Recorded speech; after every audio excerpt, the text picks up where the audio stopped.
Bom dia para você, meu irmão, minha irmã, todos os amigos queridos que normalmente estão conosco durante este tempo e continuam, com muita paciência me ouvindo nesses 20 minutos. E eu quero mandar um abraço para todos, logicamente, mas eu começo mandando para os nossos aniversariantes. E neste fim de semana, dia 16, 17, aniversariaram o doutor Iremar Pires, meu amigo, que é da nossa igreja em Vila Pinheiro, frequentador quase assíduo, né, Pires? E também a Ana Mello, a minha prima. Ela foi casada com meu primo Elias, falecido recentemente, e a Ana hoje mora no Rio de Janeiro. Daqui a gente manda um abraço bem grande para você, Ana. Dia 17, ontem, domingo, foi a Joana Jansen, lá de Sumaré. Joana, minha querida amiga Joana Jansen, também fazendo aniversário, e daqui vai um abraço para você. A Silmara Vieira também, Silmara Vieira Sabino, ela é membro aqui da nossa igreja, a igreja em Vila Pinheiro, e a querida Silmara fez aniversário, nós cantamos parabéns no culto ontem, e aqui fica o meu abraço para você, Silmara. E hoje faz aniversário uma pessoa muito importante que eu vejo, de 50 em 50 anos, eu brinco muito, porque é família, casado com a minha prima Ilse Helena, mas Neirivaldo Freixo Mota. A gente se encontra assim, muito espaçadamente, não é? Mas o amor é grande, e Neirivaldo, receba o nosso abraço aqui, tá bem? E vamos ouvir música, e a música é boa, é de Nelson Bomilcar. Não a nós, Senhor. Letra totalmente baseada no Salmo 115. Se você tiver a sua Bíblia, pode abrir no Salmo 115 e você vai ver como é ipsis literis essa composição de Nelson Bomilcar. Vamos ouvir?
bastão do Senhor, que é fonte de todas as bênçãos.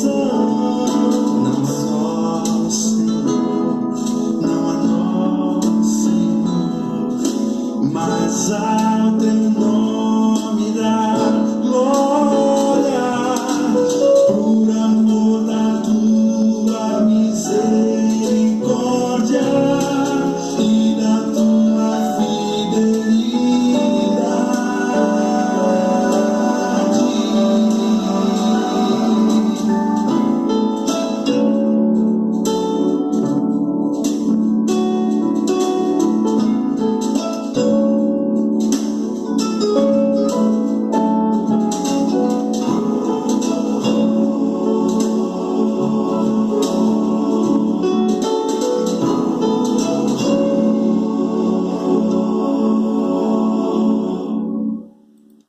Amém? Bom, né? Nossos mais antigos compositores evangélicos, Nelson Bomilcar, faz um bom time aí com João Alexandre, Sérgio Lopes e Guilherme, e quanta gente boa. Nossa reflexão de hoje está baseada em Mateus 18, 21 a 22. Eu vou dar uma lidinha para você recordar, ou se você não conhece, para você conhecer. Mateus 18, 21 e 22. Então Pedro aproximou-se de Jesus e perguntou: Senhor, quantas vezes deverei perdoar a meu irmão quando ele pecar contra mim? Até 7 vezes? E Jesus respondeu: eu lhe digo, não até 7 vezes, mas até 70 vezes 7. Eu vou perguntar para você, não precisa me responder porque eu não estou vendo, mas alguém já levou ferroada de abelhas aí? Aliás, só quem teve o dissabor é que sabe, né? Ferroada de abelha dói muito. Alguém descreveu a sensação instantânea, né? Como se fosse um choque de alta voltagem. Depois da ferroada, o local fica vermelho, inchado, latejando. É uma dor que persiste mesmo depois daquela sensação inicial da hora da ferroada. Isso pode durar vários dias. Quando as abelhas ferroam, elas injetam um veneno chamado melitinina. Esse veneno, né, nas vítimas ativa receptores de dores e vai deixando aquela sensação de queimadura. E depois que o ferrão penetra a pele, como ele tem a forma de uma espada com farpas, ele fica preso lá dentro para continuar injetando mais veneno. É uma estratégia de defesa.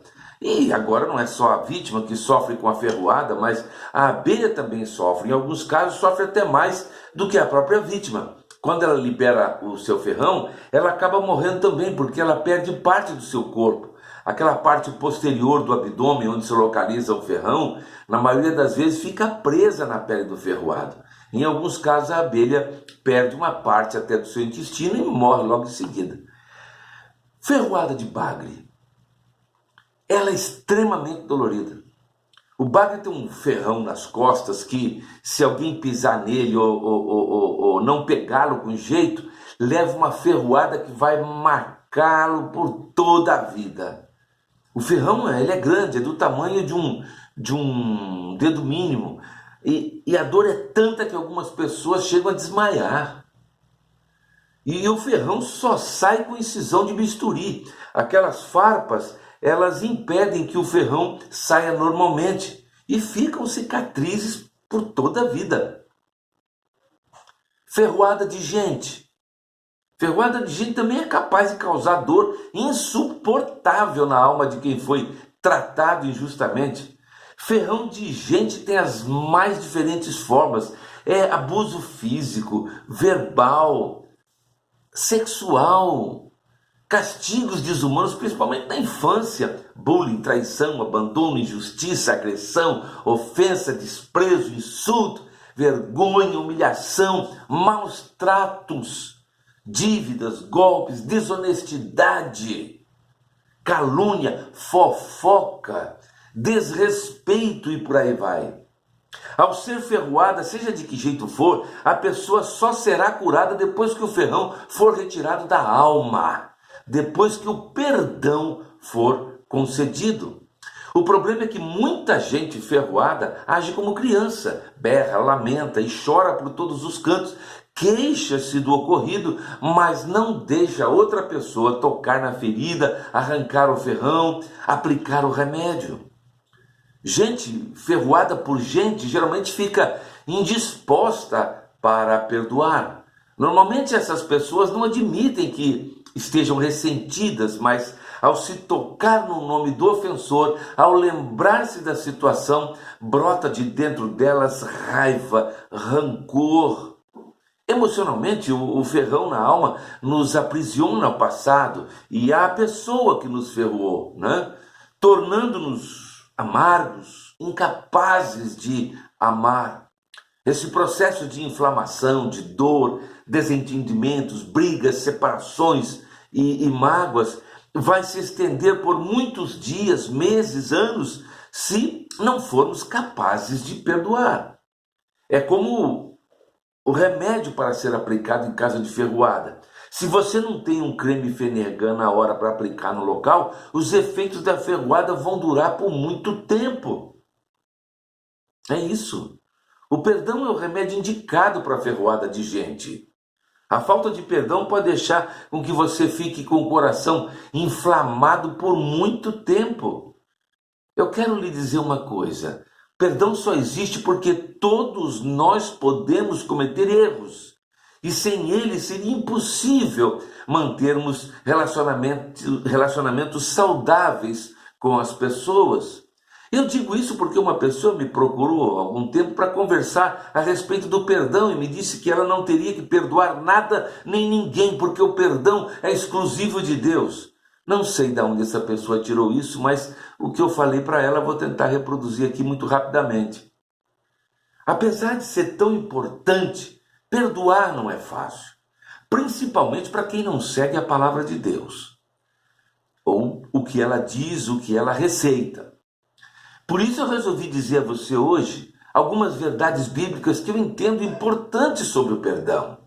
Em primeiro momento elas podem até nos confrontar, mas depois elas vão nos direcionar a fazer a coisa certa. Uma das coisas é, perdão não é uma opção. É comum nós escolhermos o que vamos perdoar, ou quem vamos perdoar, baseados naquilo que acreditamos ser perdoável ou não. Algumas pessoas acreditam, por exemplo, que quando alguém comete o mesmo erro conosco mais de uma vez, não merece ser perdoada. Então elas criam uma espécie de escala de perdão. Mas a Bíblia nos mostra que perdoar não é uma opção, mas é uma ordem de Deus. Veja o que Jesus disse lá em Lucas 17, 3 e 4. Tomem cuidado, se o seu irmão pecar, repreendam, e se ele se arrepender, perdoe-lhe. Se pecar contra você 7 vezes no dia e 7 vezes voltar a você e disser estou arrependido, perdoe-lhe. Outra coisa, perdão não é um sentimento. Sentir vontade de perdoar é muito bom, mas a verdade é que isso nunca ou quase nunca acontece. Se analisarmos os nossos sentimentos, nós vamos encontrar raiva, mágoa, desejo de vingança em nosso coração. E por isso a Bíblia nos mostra que o perdão não deve ser fruto de emoção, mas sim da razão. É claro que o sentimento pode estar envolvido sim no ato de perdoar, mas se não estiver, a razão tem que prevalecer. Quando Pedro perguntou a Jesus sobre o quanto devemos perdoar, ele deu uma resposta impactante. Né? Ele disse, como o texto diz, então Pedro aproximou-se de Jesus e perguntou, Senhor, quantas vezes deverei perdoar a meu irmão quando ele pecar contra mim? Até 7 vezes? E Jesus respondeu, eu lhe digo, não até 7, mas até 70 vezes 7. Nós só conseguiremos cumprir esse mandamento se nós tivermos uma vontade racional de perdoar e de agradar a Deus. Se formos levados pela emoção, não conseguiríamos perdoar nenhuma vez sequer, quanto menos 70 vezes 7. Outra coisa, perdão fingido não é perdão. Fingir o perdão é algo que muitas pessoas fazem, pois torna as coisas, vamos dizer, mais fáceis. Eu mesmo confesso que já fingir ter perdoado uma pessoa só porque precisava continuar convivendo com ela. Mas depois de um tempo, Deus me mostrou que eu ainda não tinha perdoado, porque não era algo verdadeiro vindo do meu coração. Então eu chamei a pessoa, liberei o perdão com sinceridade. E se você está sempre criticando e apontando os defeitos do outro, isso é um sinal de que você ainda não perdoou essa pessoa. Outra coisa, perdão não é esquecer. Eu conheço muitas pessoas que não liberam o perdão por acharem que por elas se lembrarem do que ocorreu, significa que não houve o perdão. Mas se nos basearmos nesse modo de pensar, nós nunca conseguiremos perdoar ninguém. Quando somos agredidos ou ofendidos de alguma forma, o nosso cérebro guarda aquelas informações tão intensamente que dificilmente vamos nos esquecer dela um dia. Então, quando você perdoa, não significa que você esqueceu o que o outro fez com você, mas sim de que você não leva mais em conta. Quem perdoa se lembra do que aconteceu, mas também se lembra que decidiu liberar perdão. E isso traz paz ao coração. Veja o que Deus disse para o povo de Israel, lá em Jeremias 31, 34, ele disse: eu lhes perdoarei a maldade e não me lembrarei mais dos seus pecados. Essa passagem diz que Deus não se lembrará mais dos pecados daquele povo. Mas eu te pergunto, será que o Deus Todo-Poderoso, ele pode se esquecer de alguma coisa? É claro que não. Ele sabe de tudo. Com isso, o texto mostra que Deus não os culpa mais pelos pecados confessados, pois ele já os perdoou. Ou seja, ele não leva mais em conta o que fizeram de errado. Deus não aprova, não, a falta de perdão. Mesmo diante de todas essas verdades que nós já falamos aqui, existem muitas pessoas que ainda não estão dispostas a perdoar. O problema é que essa decisão coloca essas pessoas diante do julgamento de Deus. E Jesus disse: se perdoarem as ofensas uns dos outros, o Pai Celestial também lhes perdoará. Mas se não perdoarem uns aos outros, o Pai Celestial não lhes perdoará as ofensas. Está lá em Mateus 6,14.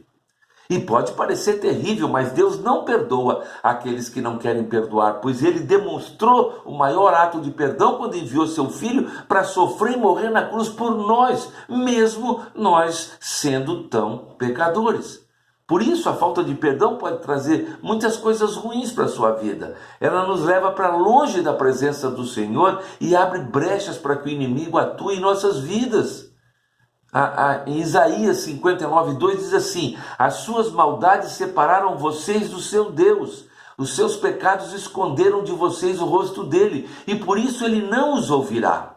Essa é uma das razões porque tantas pessoas sofrem com doenças físicas, emocionais. A falta de perdão e o distanciamento de Deus gera uma ferida espiritual muito grande na pessoa, que tende a aumentar, sim, com o passar do tempo. E eu termino dizendo que diante dessas verdades sobre o perdão, não resta dúvida de que perdoar é preciso. É o melhor caminho a seguir, por mais difícil que seja e que fira o nosso orgulho. Muitas vezes não perdoamos porque achamos que somos até melhores do que os outros, mas devemos nos lembrar que nós também temos defeitos e nós pecamos, e mesmo assim Deus sempre nos dá uma nova, e dará também uma nova chance. Quando perdoamos, nós nos aproximamos do Senhor, e isso nos traz paz, saúde física, mental e espiritual. Por isso, se você foi ferido ou magoado por alguém e ainda não perdoou, tome coragem, procure essa pessoa o quanto antes, e se for preciso, né? Deus com certeza se alegrará de você e te trará para mais perto dele. Que Deus nos abençoe e nos ajude a perdoar, não é? Vamos orar. Nosso Deus, amantíssimo Pai, nós estamos, ó Deus, iniciando uma semana e te rogamos, ó Deus, que tu estejas nos abençoando, trazendo sobre nós sempre paz, saúde, tranquilidade, alegrias no nosso viver. E, ó Deus, nós te pedimos que estejamos sempre guardados, protegidos pelas tuas mãos santas e poderosas em todas as situações. Ó Deus, mas nós rogamos, ó Deus, que tu nos dês um espírito reto, Ó Deus, que nos dê sempre a oportunidade de perdoar aquele que nos causa qualquer tipo de ofensa, para que as nossas vidas possam ser, ó Deus, um reflexo da Tua vontade, do Teu amor, do Teu perdão, e o nosso testemunho seja sempre positivo diante de todas as pessoas. Ó Pai amado, vai guardando cada um de nós diante dessas crises, das pandemias, de tudo aquilo que este mundo, ó Deus, tem como flechas para atirar contra nós. Nós te rogamos proteção, orientação do Teu Espírito e que possamos caminhar de vitória em vitória até chegarmos na Tua presença. Ó Deus, ouve sempre a nossa oração. Perdoa os nossos pecados, ó Deus, porque nós oramos e o fazemos sempre em nome de Jesus Cristo, Teu Filho amado. Amém, amém. Que Deus nos abençoe e nos dê uma excelente semana. Fica com o Pai Eterno.